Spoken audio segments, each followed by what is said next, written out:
Tune in, it's time for Comedy G. Bringing stars and stories, it's where you wanna be. From celebs to entrepreneurs, she's got the scoop. Community and entertainment, she's in the loop. Every smile a burst of velvet light. Through the screen she shines so bright. With the laughs and tales that weave tonight.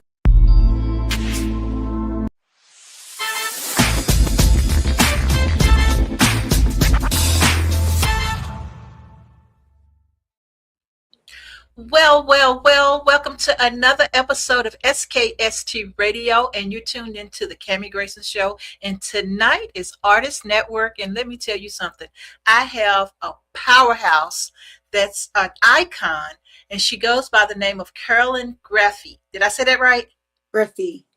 Carolyn Griffey. I knew I was going to mess that up. I just should say Carolyn. It's I. Griffey. Well, Carolyn, welcome to the show. Thank you for being here. I appreciate it. I appreciate you for having me. Absolutely. So I'm really just going to be nosy. I want to learn about your life, girl. You look like you have the life that everybody has looked to. You, I mean, you grew up in this life, right? And those records behind you. I mean, girl, you are like a powerhouse. Well, I don't consider myself a powerhouse. My father was the powerhouse. I just was left to be the voice, since the family does not seem to be interested in the public part of that. So I knew being the family ham would pay off at some point. Yeah. Okay, so let's give people a little background about your life. About your family and your father. I mean, oh my gosh. So I mean, it's just amazing. So let's start from there. Well,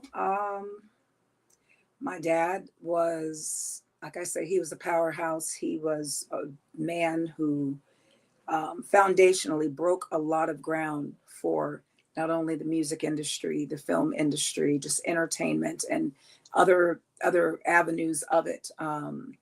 I like to talk about the fact that he was a mentor. He wasn't just, he started as a booking agent on Soul Train.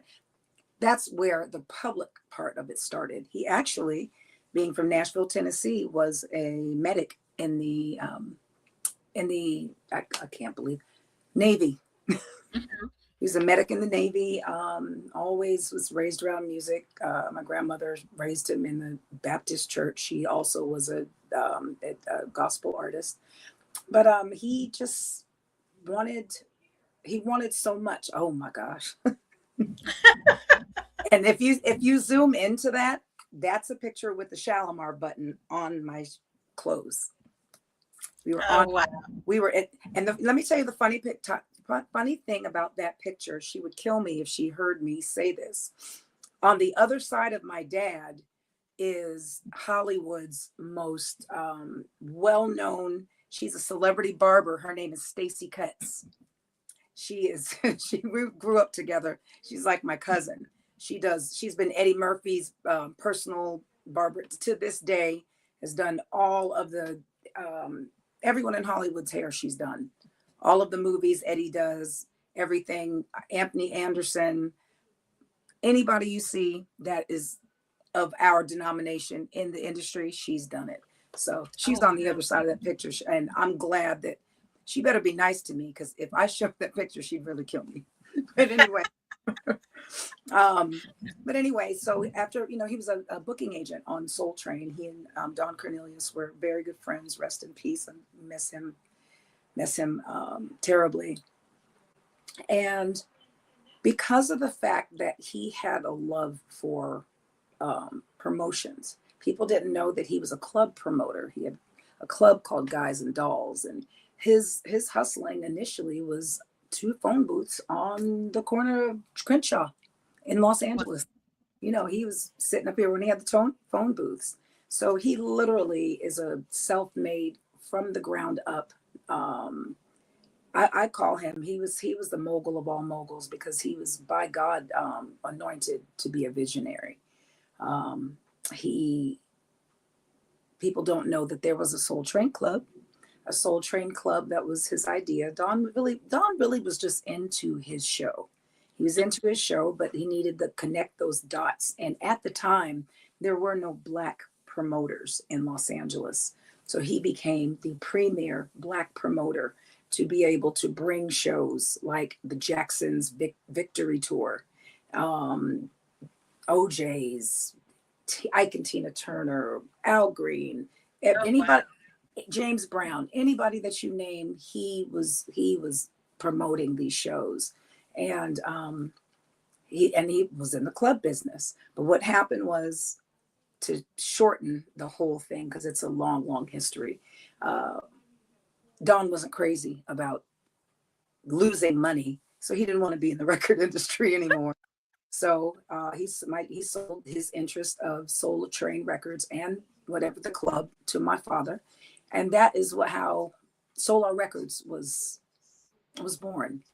So and a lot of people don't know, Dick Griffey, he created a lot of first for us as a people and in the industry. I mean, there's so many things people don't know, that he was the first Black promoter to ever take an artist, a Black artist, out of the country, which was Stevie Wonder, to Japan. Wow. And he took Stevie to Japan. And there's a funny story involving my mother, Carrie Lucas, who was the first lady of Soul Train Records, and Denise Williams, who was in Wonderlove at the time. So like I say, you might have to direct me, because there's so many ways I could go. Well, I want to hear the funny story. Long story short, don't kill me, Denise. I know Denise lives here in Vegas with me, so when I see her, I don't want to get whopped. At the time, my mother was on tour with my dad, and of course I was left home with the grandmother. Denise, I guess, wasn't feeling well, and she told Stevie that she wasn't going to make the show. So, of course, my father, being the man that he was, looked at my mom and said, "Carrie, go on and get up there." Sent her to a rehearsal, and my mother filled in for Denise Williams that night. Wow. And needless to say, she felt a whole lot better the next day. I bet she did. The show must go on. Honey, no, yeah, one monkey. My father was prominent in saying, one monkey don't stop no show. It was going to get done one way or the other. So, but anyway, fast forwarding. So Soul Train Club never resurfaced, however, but it is still of the family of Solar Records. Soul Train Records morphed into Solar Records, and there you have of course, we'll catch up throughout the show. So. Yeah, well, that's amazing. So all the just name, because this is Black History Month, right? And so just name a few of the artists that was on Solar Records, because a lot of people don't know. Okay, so first of all, Solar Records, SOLAR, it's an acronym for Sound of Los Angeles Records. So a lot of people, it's funny, to this day, a lot of people don't know that, but you've got Stax that came from Memphis. You've got Philly International, of course, and you've got so many. Motown was Detroit, so technically Solar was the only representative of our Los Angeles at the time. So it was definitely a very exciting time. And I forgot to mention, he had to pass the torch for promotions on, because he was no longer going to be in the promotion business. So he flew a very young Al Heyman, who everyone knows. Al Heyman ended up being the premier Black promoter in the industry. And he went on to do, every big concert. Remember the Budweiser Superfest, all of that was Al Heyman. So, and he ended up going on into boxing and everything else, HBO, the list goes on. The birth of it. Wow. I really enjoy talking about the footprints that my father left, that I still see everywhere. So it's like, even though he's gone, his legacy still lives on, not just through the groups, but there's so many places. And if there were no one here to talk about it, then no one would know. Right, right. So I'm amazed that, you know, again, this is our history. This is our history in music, right? And so for you to be able to give us these nuggets, I mean, this is amazing. This is amazing because a lot of people, you know, don't know. They want to know, you know, what happened to da da da da da, what happened to this person, what happened to this person. And for some people just don't get out and talk about it that much, you know.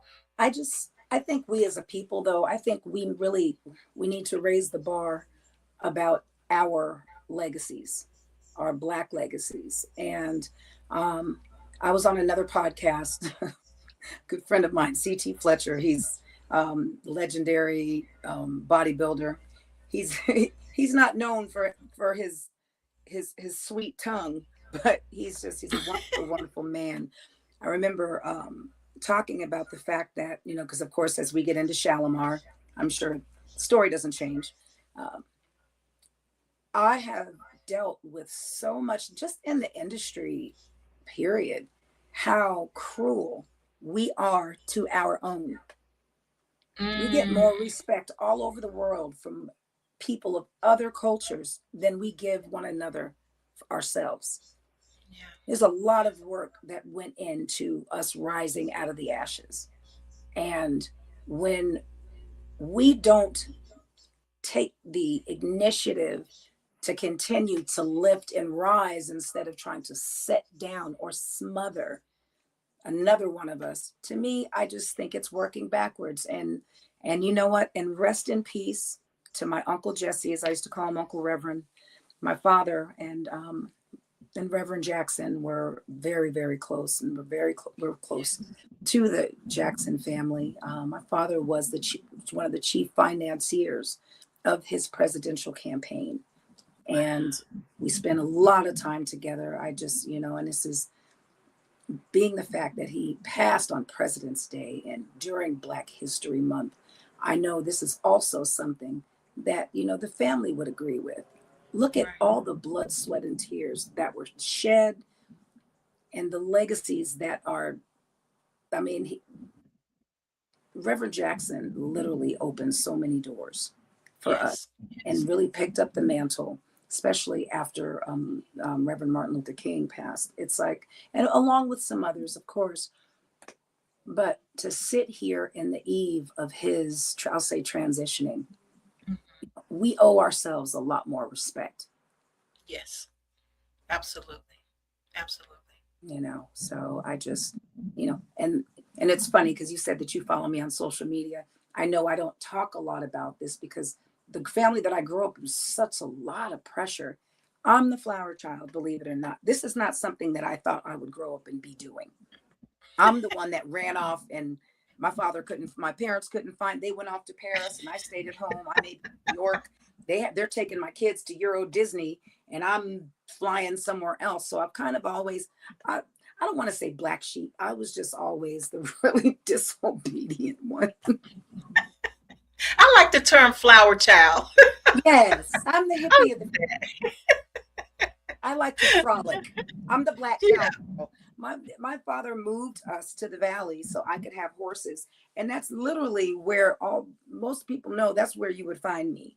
In the mud, in the dirt, on the water, on my horse.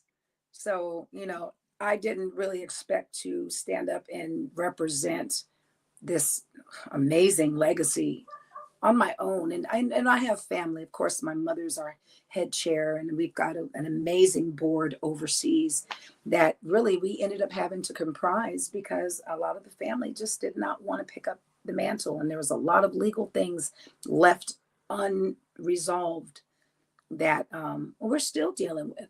But, you know, I'm grateful. I'm grateful for the people that I do have, you know, our chair, Jesse Sang, which I will say this. We had to reopen Solar as an anchor for foundation in the UK when we started going and dealing with our lawsuits that we ended up having to fight. And thank goodness, I have a very good friend and sister of mine. We're all still sisters. She is a Chinese, she's a British Chinese, I was going to say American woman by the name of Jessie Sang. She's a powerhouse. And our VP is Sonia Damney. She's an Indian, is what they call Asian over there, woman. Okay. And let me say this, my father's company was primarily run by women. He always had women in the seats. And he always, the thing is, it's not just about black or white. Now we're melanated. At this point, we all need to be on the same level, on the same floor, fighting with and for each other. Mm-hmm. So I didn't realize what was happening at the time because these are friends of mine, but the ones that stepped up when we needed them. And you'd be surprised how many people you lose when it comes to needing help. My father, as powerful as he wasn't great with some of the holdings and business that he was doing because he trusted, in the later years, I guess he trusted just the wrong people. He moved to Accra, Africa, and just things did not go as planned. He had some huge plans. And so the thing is basically picking up where he left off and making sure that his work never has I would bet that there are people, of course, that don't know who Dick Griffey is, but there is no one on the face of this earth that does not know one of his footprints. And that is my job, to make sure to connect those dots, the dots. I mean, it's funny when and you asked me early on, I'm sorry, for some of the people that were on Solar, of course, it started with the Whispers, my mother, the Whispers, and Shalamar. Yeah. And Shalamar, just by the way, as we start talking about it, was one of the only groups that was created. My father, Dick Griffey, and Don Cornelius created the group Shalamar because there was already a single. There was a single done. They didn't expect the single to go to hit. It hit, and they're like, well, what are we going to do now? Now we've got a hit record. We don't have a group. That was backwards. That was very backwards, but it was unexpected. So that's when they got together, and my father, being the booking agent on Soul Train, of course, like he said, Jeffrey was so dynamic, and he was one of the premier dancers. And I'm sorry to all my Soul Train dancers out there, because there's plenty of you guys were all superstars, and I'm still close to most of them. Of course, like our beautiful Cheryl Song, our gorgeous Asian beauty, who is still just as gorgeous, and Derek Fox and Madame Butterfly and all of them. But which is cool because they remembered me as a little girl. So now getting to be amidst that it's still it's a beautiful thing. Told Jeffrey, you know what, he says, you and your girl, of course, that was Jody at the time they were dancing. He said, I want to build a group around you two. And we, of course, had to find someone else. So we'll come back to that. But so the thing is, so Shalamar, and of course, later on, Lakeside, Midnight Star, Climax. And of course, at the time when he got the deal, a lot of people don't know that Babyface, of course, was the key writer of the deal, but he was very shy, and he sang all of the demos except for when Carlos or someone else sang, but never wanted to be up front. Wow. So my father pulled him to the side, and he said, look, you are here making one money, we're gonna get you two. Because the thing is, my father is the one that encouraged Kenny to do Babyface. Nice. So yeah, so that was a little nugget in history people don't know. So the first, his album Lovers was on Solar, and I got to sit in the studio with them all the time. So it was, I didn't realize during the time, I knew they were talented. I did not realize who they would become because it took them so long to get there.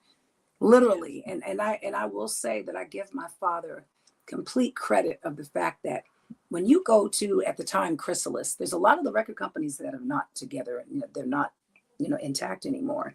But 1 album, 2 albums, 3 at the most, you're out of there. They don't give you, your studio time cost. People don't understand. Artists, everything that they do has a price tag on it. Right. So I hear artists saying, well, we didn't get paid this and we didn't get paid that and all this stuff. That they have no idea the sacrifice and the finances that go into the projects, and the fact that you have to make 3 times more in order just to break even, not even to be able to, really flourish. So, the fact that we owned our building, my dad was the first African-American or a Black man to build a skyscraper in Hollywood. It was the beginning of the Hollywood regentrification of Hollywood. And actually the mayor of Hollywood begged my dad to do it at the time because it was really going downhill. And he says, we really want to rebuild. And they gave him a great deal. So February 1st, 1981, Muhammad Ali, Virgil Roberts, our attorney, and several others put their hard hats and shovels in the ground, and there stands the first Black skyscraper built in Hollywood. And to this day, to be honest, I don't know if there's another, which was a Black-owned building. Unfortunately, now Diane Warren, great songwriter, she owns the building now. But that is a good piece of Black history that a lot of people don't know. Wow. That is so cool. Yeah, so I never would have known that. Never would have known that. So that's which amazing. Also became the home of Death Row too, which is further down the line as we get through there. Yeah. Wow.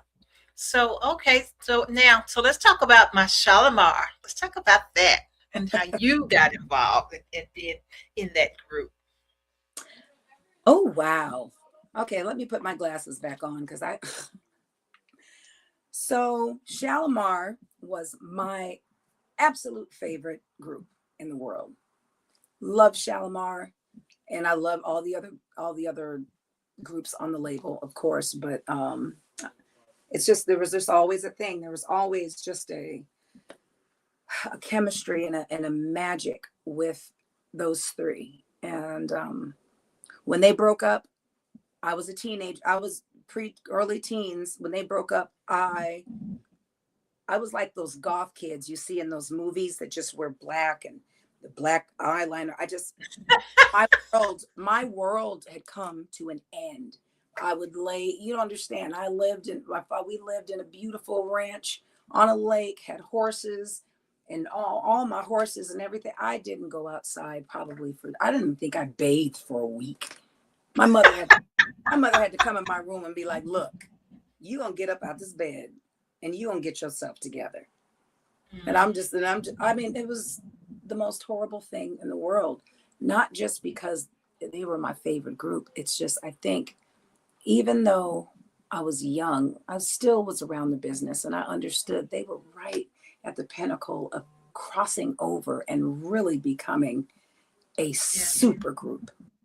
A super group with a crossover appeal. It wasn't just because what people don't know that Shalamar was the second Black artist on MTV.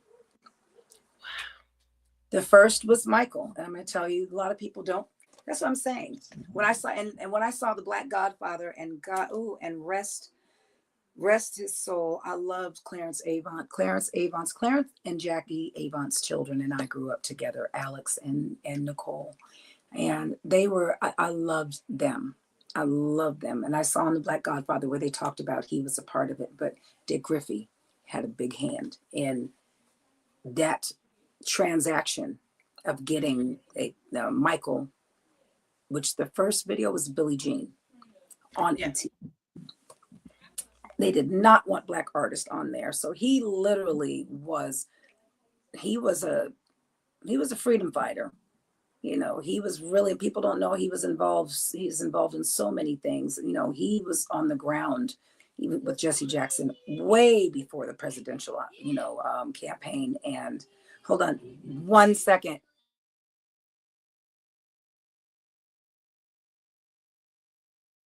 I'm sorry. We've got a studio on the other side. So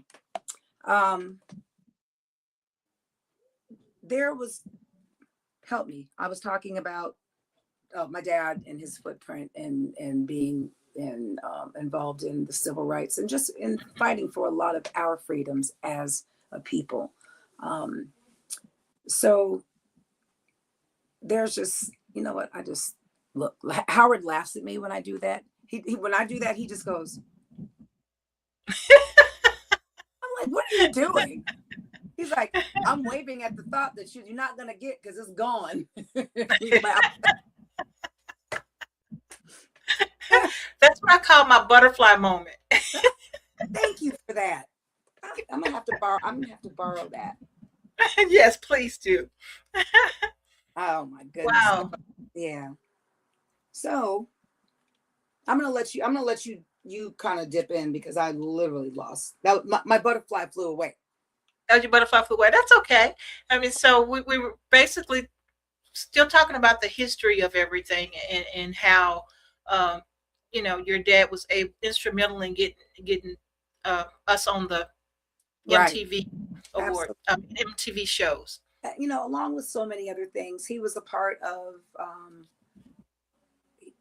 the anti-apartheid movement. We did one of the first celebrity-studded telethons, Black telethons, and to raise money. He was friends with Mandela and his bride Winnie, and was a part of. There was a lot of things. You know, Africa became extremely influenced, I guess, through the work that he was doing, because he ended up moving over there later on. Matter of fact, he was the first person that ever took Reverend Jackson out of the country to Africa.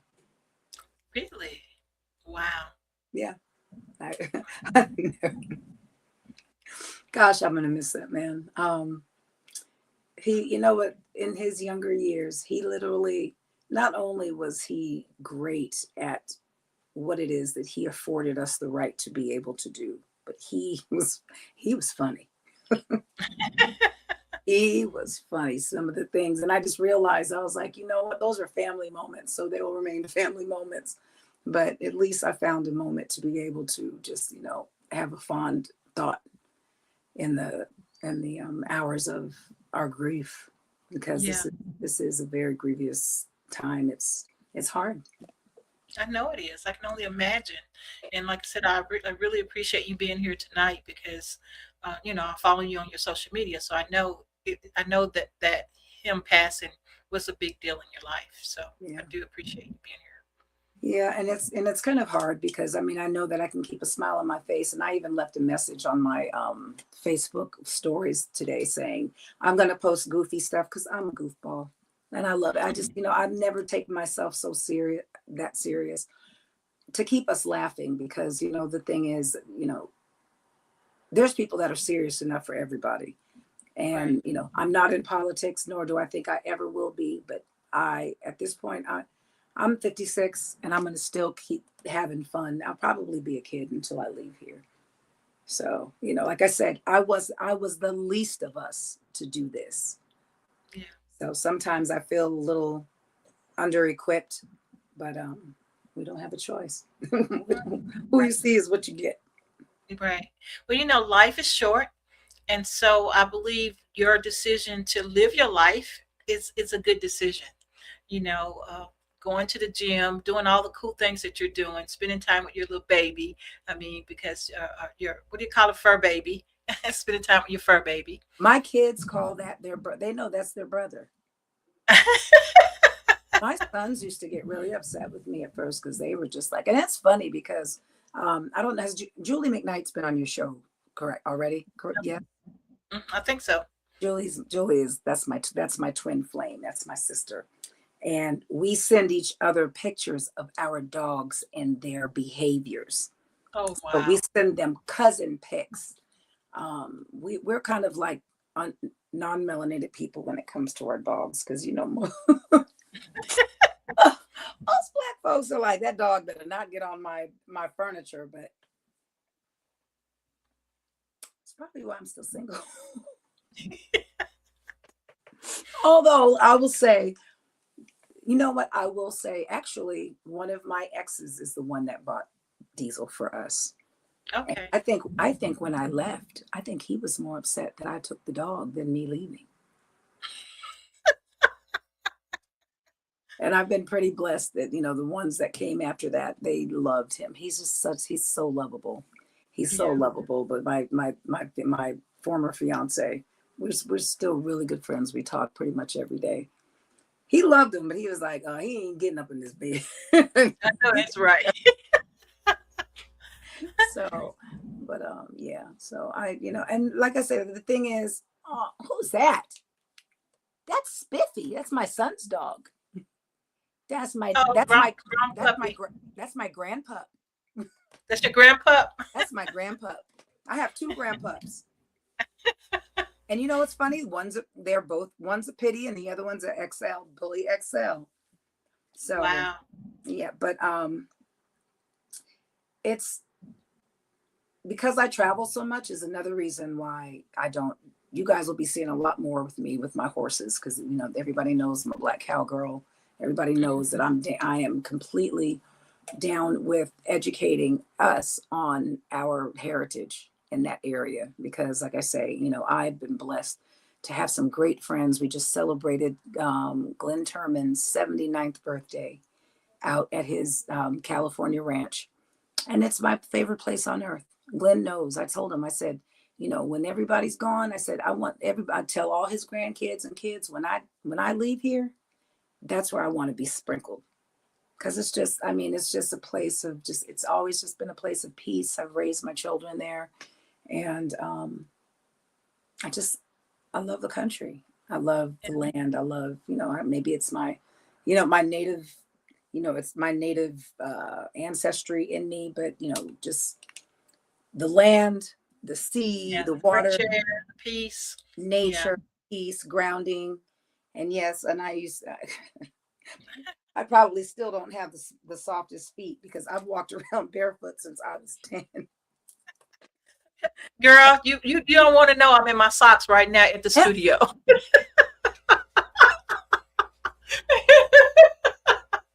Honey, let me tell you something. I'm from Dallas, Texas, so I know. I do have a story. So I seem to still have decent relationships with most of my exes, but one of my exes, he's from Grand Prairie. Okay. And he's a black cowboy. And actually, the funny thing is, his name is Reginald T. Dorsey. He is an actor in Hollywood, but he is one of and Glenn Turman, they're best friends. That's how I got connected with Glenn and all the, you know, the Hollywood black cowboys like Oba Babatunde, James Pickens Jr., and, you know, that our whole equine family. But I will never forget. This is embarrassing. Am I saying this on your show? Yes, I'm saying this on your show. I will never forget, because you're from Texas. This man ran me a bath. Reginald, yes, I'm telling you a story. And then he pulls out his Leatherman, because a real cowboy, you never leave home without being prepared. You got to have your Leatherman. You don't ever know what's going to happen. He pulls it out. He gives me I guess there was no pumice stone. He peeled my feet. Oh my goodness. It was so bad but the thing is, you can get so many pedicures, but unless somebody really knows how to get you a pedicure, I probably could walk on hot coals. That's when I was younger. But then, yeah. I used to ride. I mean, because I lived on a ranch. I mean, went from the lake. Sometimes I go hop from the lake, go hop on my horse down the street, bareback, wet, and I'd ride barefoot in my bathing suit.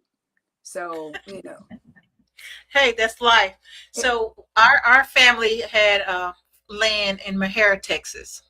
Oh, wow. And so that's every summer, you know, every trip we went to Mahara, Texas, family reunion. And so it was just amazing, you know. And I have a friend, her name is Jody, and she has a farm in DeSoto, Texas, I believe. Wow. So yeah, she's a black-owned farm, and she's trying to build it up and do hay rides, and education programs. I love it. And by the way, while I'm on here at the Bill Pickett Rodeo, BPIR, You guys, if it's coming to your town, check it out. I mean, that's not just what Black Cowboy and Cowgirls do, but support them. They are amazing. It's amazing. It's the best show you'll ever see on dirt. And give us a name again. The Bill Pickett Invitational Rodeo. Okay, Yes. nice. Yes, and it's great, and it's beautiful to let kids, our little beautiful light brown skinned babies watch these, watch what we do. Watch, Yeah. I mean, and the thing is, it's a part of our heritage. And and we were talking about this earlier on another podcast about the fact that we do ourselves a disservice because it's been ripped and taken from us. And I think about in school, I wasn't great in school, but at the same time, the history was the worst subject for me.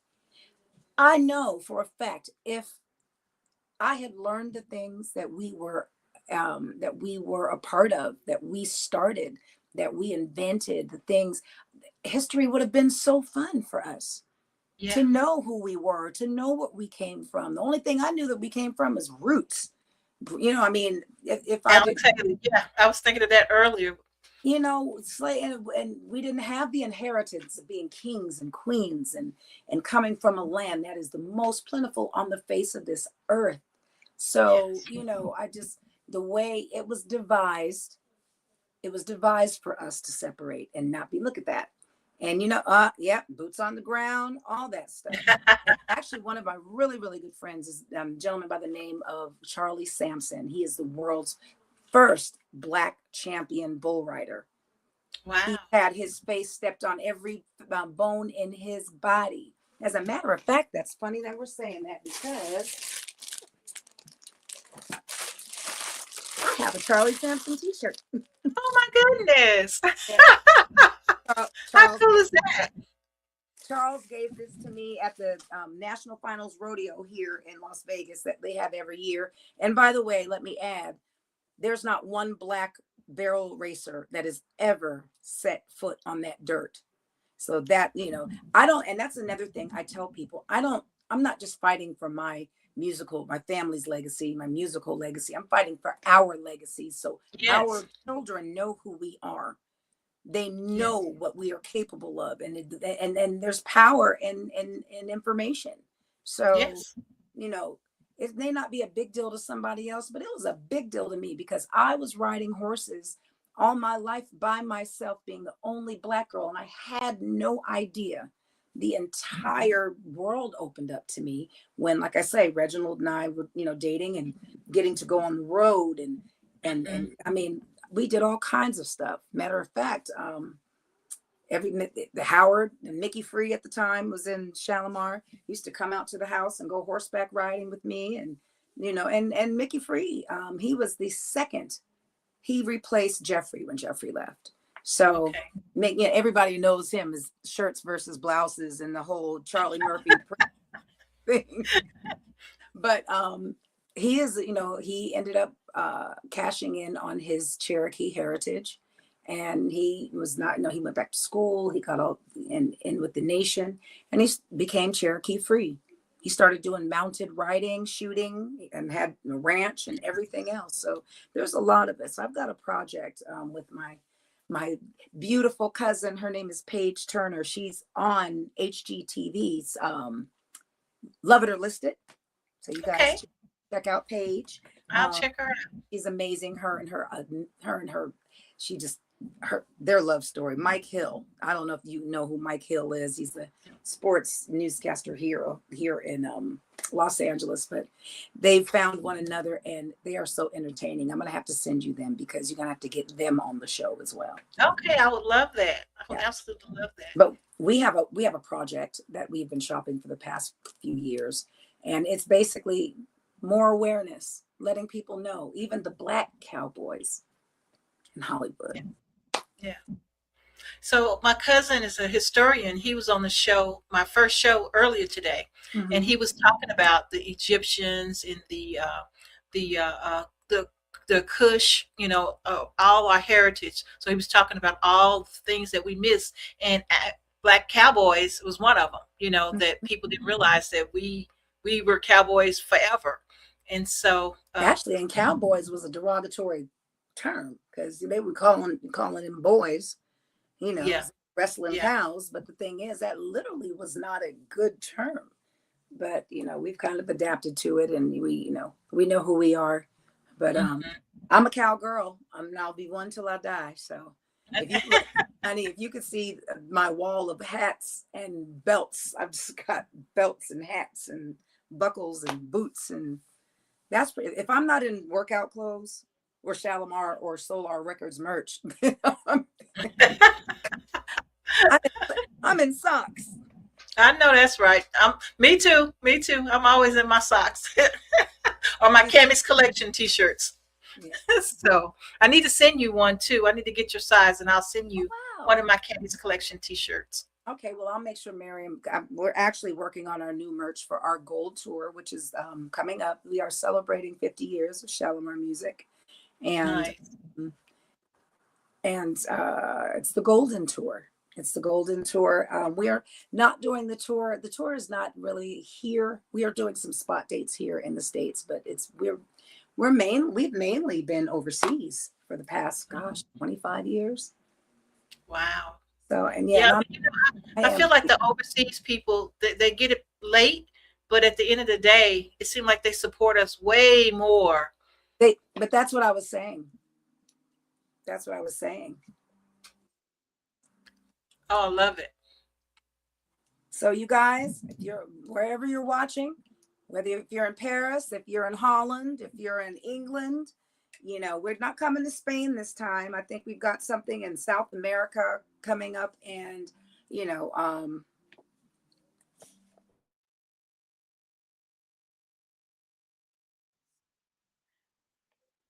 okay.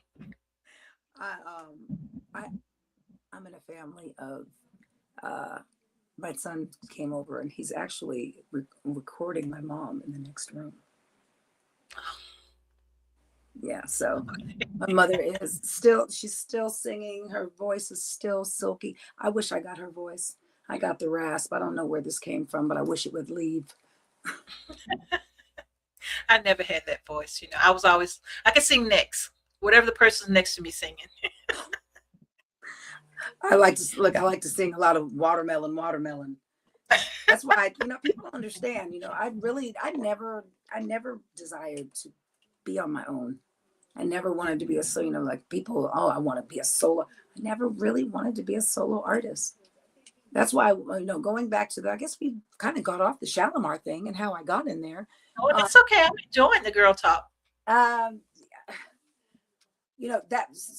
Me loving Shalamar and being close. I've always been close to Howard Hewitt. I used to babysit Howard's kids. I was close to all of them, actually. Well, I wasn't really close to Jody. I was closer to Jody's sister, Michelle. We grew up together. And Jeffrey, for however long he was here, because Jeffrey, he moved overseas. But for a while, they were doing Shalamar. They were performing the songs because obviously Jody went on to have an amazing solo career. And then Howard, when everybody came back together, they just did spot shows, but then it became a demand to have a female in there. So they didn't go looking. They came to me because I was close to them, obviously. And the funny thing is, people don't know too. I had my own group. I was signed to Solar Epic with my girlfriend Tiara Max, and it was so funny. Brandy, Jackie Jackson's daughter, Brandy. Hi, Brandy, I love you. She was a beautiful little girl, and I begged my aunt to put her in the video. And Tommy Davidson was in our video, but Jeffrey Daniel choreographed that video for us. Oh, wow. And he was in the video. I'm gonna have to send you the link. It's hilarious, but I just didn't want to do it. So they, Howard said, "Hey, babe, we got a show overseas, private gig. Why don't you come sing the girl parts," as he put it. And so did it. I was excited. I was scared. I was nervous because, to me, I was the avid Shalamar fan. Nobody could replace anybody in anything. But okay, right. And I was just trust me. And they didn't say it to me. I was terrible. But So when I came back, I was so excited. I told my dad, my mom, I went to London and I did a show at the Dorchester Hotel. And my father's sitting there looking at me like, you did what? First of all, the fact that my father didn't know that I was out of the country. My father knew everything I did. I got stories and stories and stories of things that I thought I was doing and got away with. And the fact that I came back and he knew everywhere and everything and sent people there. Yeah. He had his little spies. I was followed. I was followed by many when I was young. He always had someone trailing me. I didn't know that. But later on I found out why, because there was a reason I needed to be protected. We can come back to that. So anyway, long story short, he was like, well, this is what they want to do. He called the meeting because he owned the name. Yeah. He was like, well, and he told the guys, hey, this is my trademark. You can't just use the name. You've got to have, so he said, so with that being said, we're going to solidify this and we'll put my daughter here and we're going to do this. And this is how we'll do it to make sure that it won't be done without her. And I was sitting there sinking in my seat. Like, I didn't have any desire to do that. That's not what I was thinking, but that's what when Dick Griffey tells you to do something, you just do it. Yeah. So, it was hard. It was, it wasn't an easy transition for me. It was very uncomfortable. It was very unsettling. And of course, like anybody else, I just, dealt with a lot. So, but, it was years and years. And I know that my father made the decision based on his anointing in being a visionary, because he put me in the group, but he never saw me perform. Wow. He never saw me perform. And then, so what happened, down the line, my dad became ill. And when he passed, we were grieving, obviously. And it wasn't expected. Found out that the name had been, had to fight for the name. Really? So, yeah. So, Jody felt that we were using her likeness for certain things, and it was done when the family was grieving. So it was not a good time. And it was it was something you just would never think would happen. Because, a trademark, an IP is not something that you just get handed because you're a part of it. You are either, you have right to ownership, or it's by succession. Right. So, people don't understand. I've been a part of a fight, literally, that technically was not my fight, but it became my fight when it got dropped in my lap, and I had to make sure. And thank God, like I say, our board and Jesse and the legal, that stuff is expensive. A lot of times these groups, they lose because you get bled out. Yeah. But, that is something that I wasn't happy with, but I'm going to tell you what God does. Excuse me. Mm-hmm. That whole situation, as horrible as it was, made Howard and Jeffrey, made them, I don't want to say get up off of their things, but it made them more serious about wanting to bring the group together. Because basically we just got together once a year. It was just something, if we were needed, then we go do, show once, maybe twice a year. Then it became serious, because the thing is, guys, you know what? If we want to be able to do this, we have to show usage. And we did have usage. So, it's been a long road, but at this point, my thing is legacy is legacy. Whoever was in it, whoever was a part of it, it's a part of their legacy.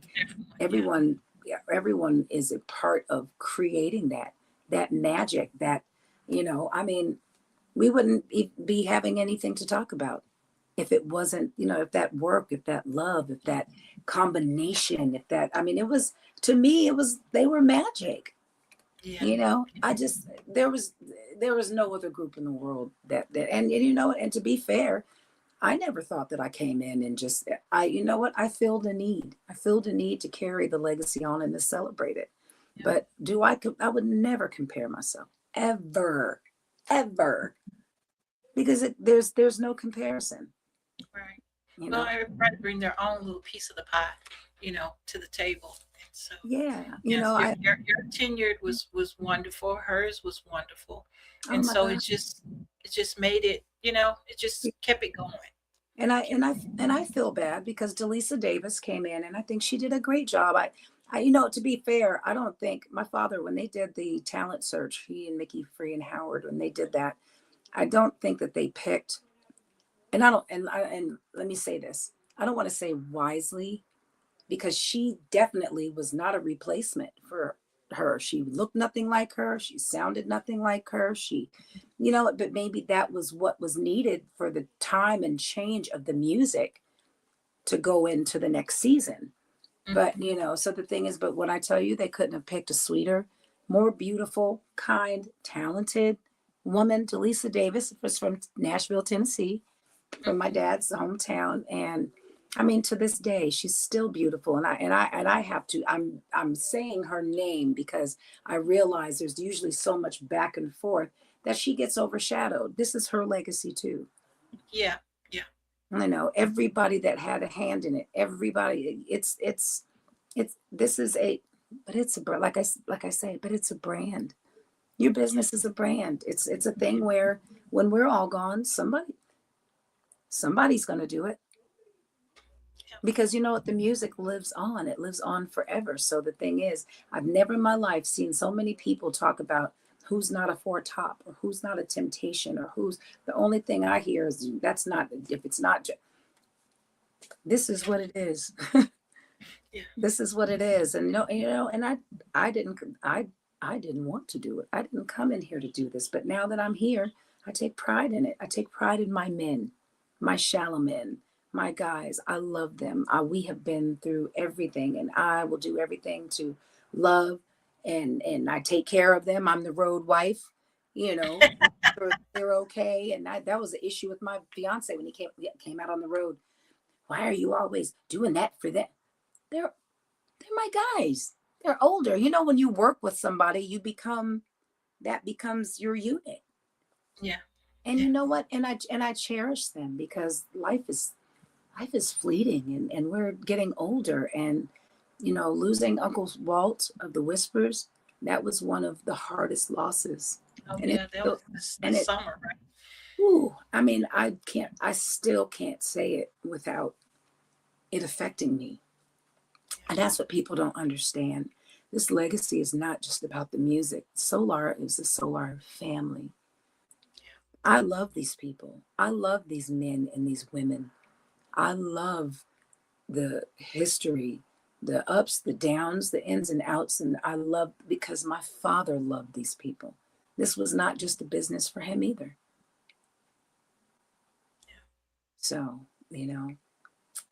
when you see them leaving, it's an eye opener. That's why I said this year I'm not tiptoeing anymore. I'm loving out loud. I'm doing everything loudly, because the whole thought is, what? My new thing is going through family pictures. We got a box of pictures, and there was a tub of pictures with no names on them, and we didn't know who these people were. And the thing is, I don't want to be one of those people. I don't want my children. We need to make sure, and I'm saying this literally as well as figuratively, we need to write our names on these pictures. We need to tell our stories so our great, great, great, great grandchildren will know who we were and who they are because of what we did while we were here. I'm sure everybody has a box where they don't know. Can you imagine? And I looked and I was like, somebody's going to be looking at these pictures of us one day and not know who we are. And it's a sad thought, when you think about it. Yeah. Because we're so alive. We're so active. We're so, we're the center of our own universe because we don't know. We don't know how to be anybody else. But they were too. So, and that's another reason why I look at older people and I just have such a respect and a love Because the thing is, everybody was young and fine at one time, and then you look and then they're older and then you don't get the respect. It's like, that's going to be all of us if we live long enough to be here. Yeah, exactly. Mm-hmm. Exactly. So that respect is very much needed It's today. I will love listening today. Well, that's like I go to Julie's house and my mom, we love on each other's parents. I love being with their dad and her mom or my other friends and the ones that are still here because, and we're leaving here younger and younger. So we better be kind. Sometimes, I kind of goofy because, as hard as I can be and I can be pretty gruff, but I've always been the type of person to smile at somebody because you don't know what somebody's going through in their life. And you might be the only smile that they see. You may be the only person, that only love that you don't. That's why I do this. It's not about the money because Lord knows that's the hardest part of it. Fighting is, you don't have money when you're fighting. You're fighting, you're paying. You put out more than you take in. But the thing is, we have to fight for each other. We have to fight, to make sure that our stories are told correctly for generations. That's that girl talk, girl power. Girl, I'm told all the time. Sister, what's funny? It's funny, what? Julie and all of our girlfriends and we have a sister tribe. You got the Mama Bear tribe, you got the sister tribe. And that's the thing. We are tribal people. We come from tribes. Yeah. So what makes us think that we can just exist on our own and not have a tribe, not have a village? And that's what's wrong with us. Everybody's been pitting us so far, and that's why you talk about going to Europe. We're there because I hate to say it, we're appreciated more. Our own tribes are casting us out. We've got to do better, especially now with one of the fathers of the civil rights movement's gone. Who's stepping up in these shoes? We got to fight for us before other people are fighting for us, and we're not fighting for each other. That's the sad part. That's the sad part. Supporting one another. And I'm in Virginia, and I feel it big time here. Being my grandbabies are in Virginia. Really?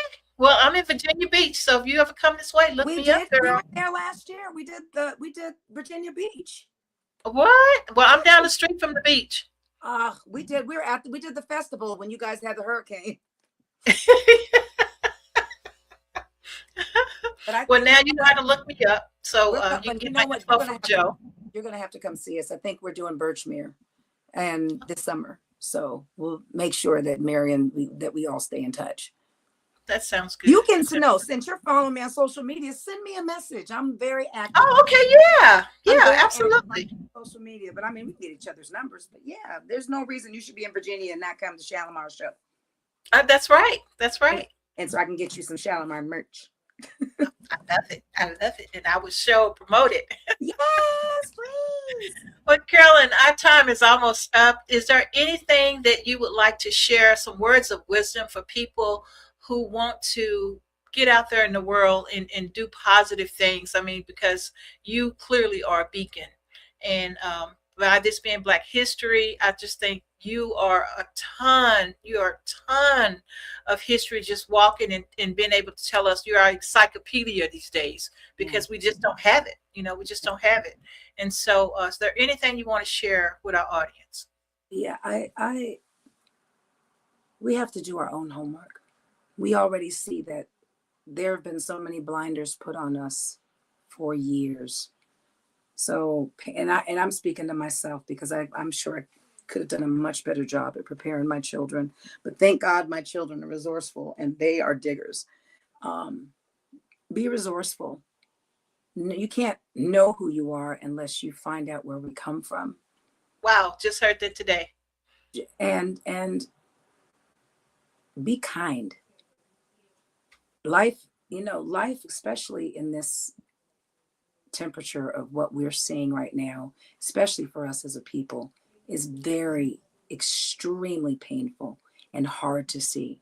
If we don't stand for one another, nobody else is going to stand with us. You guys, you know what? We need to be better. All this fighting and discord and everything else, it grieves. It's a grievance to our God. If we believe, you know, we are one. We are people under one God, the Holy Spirit, the Trinity, or whatever we believe. The thing is, be kind, be mindful that, you know what you're going through is a testimony for somebody else.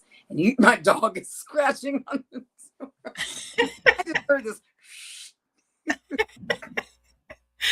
You've been away too long. Way too long. He's like, all right, mommy, time's up. All right. Yeah, I do want to say I love love. I love that we need let's love on each other a lot better. Let's love on each other. Let's stay out the comment section looking for the negative, and let's be the beacons of light that cancel those negativity, because it's about to get worse. So we need to figure out what side of the fence you're going to be on. Yeah, I love it. I love it. Well, thank you, Carolyn. Thank you, Miriam.